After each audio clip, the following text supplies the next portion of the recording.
Please do like and subscribe. It's down there. There's a link to my latest book, copy of which you can find on Amazon.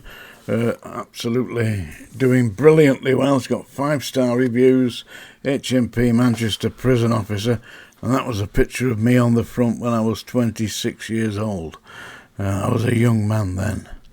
Still a young man now.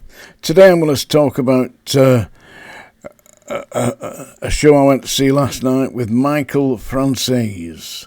Yeah, it was staged and promoted and introduced by Sean Atwood, and Sean Atwood was there to present Michael Franzese. Now, Michael Franzese, for those of you who don't know, and I'll put a link to his YouTube channel down below. Yeah, there'll be a link there to Michael Franzese's YouTube channel. So I absolutely really enjoyed it. It was a brilliant insight into the Cosa Nostra. That's the Mafia, as we call it, mistakenly call it. Yeah, and he did enlighten us. He told us quite a lot about the rules of the Mafia, and basically the oath they take is not to fight and protect and, do murder or whatever it is.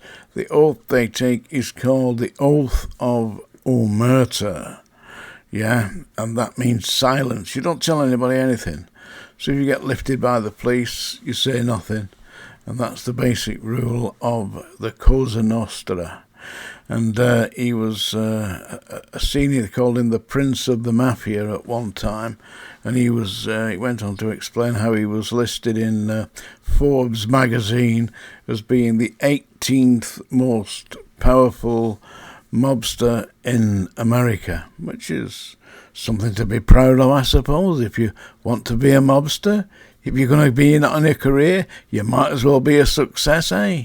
Yeah, well, he was doing that. But now he has forsworn the life of crime that he was in, and went on to say that this is a disgraceful, horrible, evil empire, and that people should at all costs avoid it, because, as he said, of the 6 people who were sworn into the Cosa Nostra on the same evening that he joined, all the other 5 are all dead. There's only him left alive. And which is quite something, isn't it? His father, he went on to explain, was a member of the Cosa Nostra, and spent, I think it was 50 years in prison. I mean, this is an achievement, isn't it? Yeah? Get yourself in Forbes magazine, and then you go off to Rikers Island. But his father died at the age of 103, which is a long time, isn't it, eh? You wouldn't think people would last that long if they're messing around with guns and murder and extortion and what have you. But apparently he did. And Michael Franzese found God whilst he was in prison.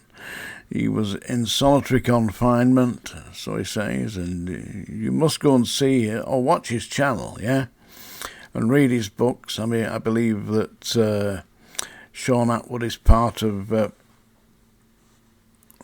his promotional team now, so he's doing a good job there. And he said that he was in solitary confinement in Rikers Island, and the guards were coming round, and he said, "Luke, stay away from me." And one of the guards said to him, "Luke, you don't look well, Michael." And he pushed a book through his hatch in the cell door, and the book was the Bible. And for the next years that he was in prison, Michael Franzese studied the Bible and became a born-again Christian. And he now tours the world giving lectures on disavowing lives of crime and becoming a practicing Christian. Love thy neighbour. So instead of being the Prince of the Mafia, he's now a representative of the Prince of Peace. So I highly recommend that you go and see him. And at the end of the talk, we were invited to ask questions. Numerous questions were asked. Was he ever frightened for his life? He said on numerous occasions. And he was taken into a room and questioned, and he knew that if he didn't answer the questions correctly and truthfully, then when he went out of the room, they would have whacked, they call him whack him, that would have shot him, So it's a life to avoid, I would think, but I highly recommend that you have a look at his channel. It's Michael Franzese. I will put a link down below.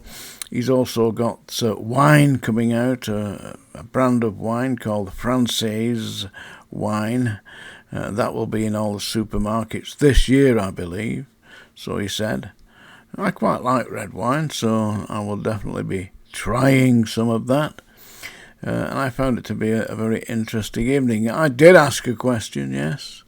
The question I asked was read out by Sean Atwood, and the question I asked was, did you know that Roy Cohn was a pervert? Now, Roy Cohn was the lawyer for the mob in Manhattan in New York, and Roy Cohn was a practicing pervert who preyed on young boys. And you could see that the question kind of took Michael Franzese by... he kind of reacted to that.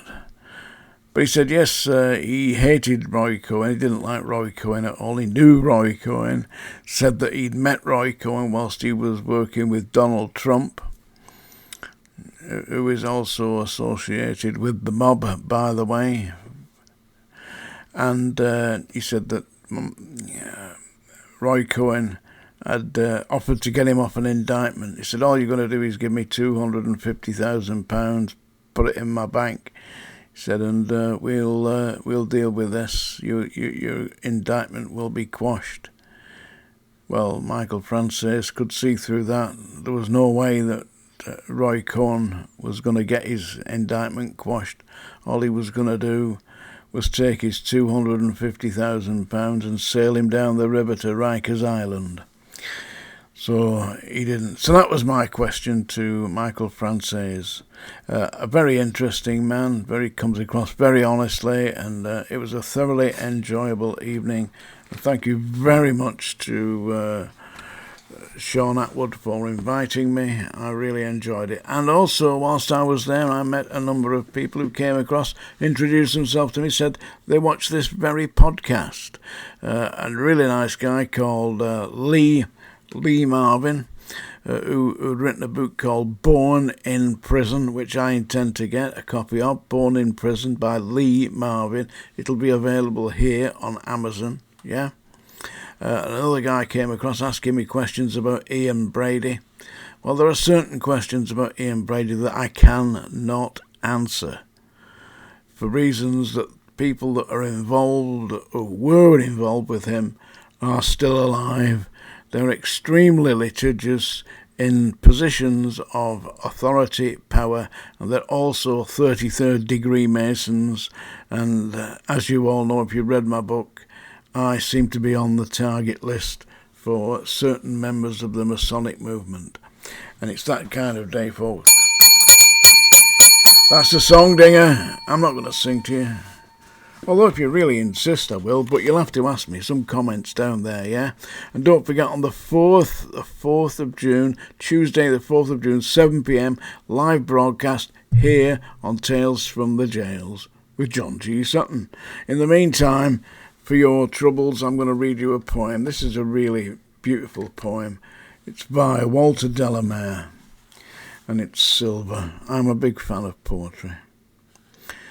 Slowly, silently, now the moon walks the night in her silver shoon.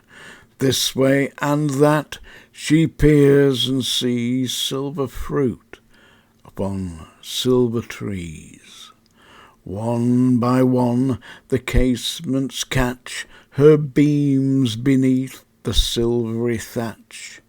Couched in his kennel like a log, with paws of silver sleeps the dog. From their shadowy coat the white breasts peep of doves in a silver-feathered sleep. A harvest mouse goes scampering by, with silver claws and silver eye. A moveless fish in the water gleam by silver reeds in a silver stream.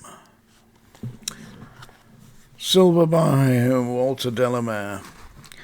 Do please have a look at my book, and thank you very much. Like, please, and comment, if you will.